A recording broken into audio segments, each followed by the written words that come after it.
नमस्कार दोस्तों, हम लोग देखते हैं कि जब भी हमारे देश में चुनाव का मौसम आता है तो उसमें जो भी कैंडिडेट भाग लेते हैं उनके द्वारा चुनाव में काफी ज्यादा पैसों का खर्च किया जाता है। तो इसी मामले में अभी सुप्रीम कोर्ट में एक याचिका दायर की गई थी, जिस पर सुप्रीम कोर्ट ने चुनाव आयोग को त्वरित कार्यवाही करने के लिए आदेश दिया है।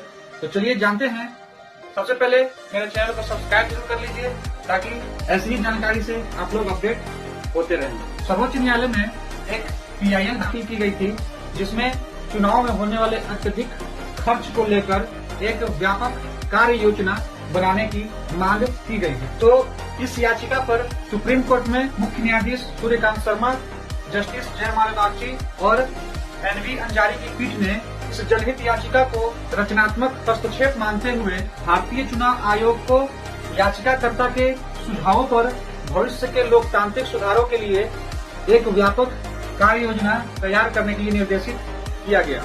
याचिकाकर्ता ने इस संबंध में दिल्ली स्थित एक केंद्रीय मीडिया अध्ययन विभाग द्वारा एक रिपोर्ट को प्रस्तुत किया था, जिसमें चुनाव संबंधित सारे व्ययों का विवरण दिया गया है। इस पर चुनाव आयोग ने भी अपना हलफनामा प्रस्तुत करते हुए रिपोर्ट की प्रामाणिकता पर सवाल उठाया है और साथ में यह भी कहा है कि चुनाव के दौरान चुनावी खर्चा की निगरानी के लिए एक सुदृढ़ तंत्र पहले से ही मौजूद है। इस संबंध में चुनाव आयोग ने यह भी स्पष्ट किया कि पहले से ही व्यय पर्यवेक्षक और सहायक व्यय पर्यवेक्षक तैनात किए गए हैं। इसके अलावा मीडिया निगरानी दल और व्यय निगरानी दल पहले से ही तैनात है। इसी प्रकार लेखा दल, शिकायत निगरानी दल और कॉल सेंटर भी स्थापित किए गए हैं। एक अलग मीडिया प्रमाणीकरण और निगरानी समिति है। इन्हें चुनाव के दौरान होने वाली अनियमितताओं के पता लगाने के लिए जिम्मेदारी सौंपी गई है।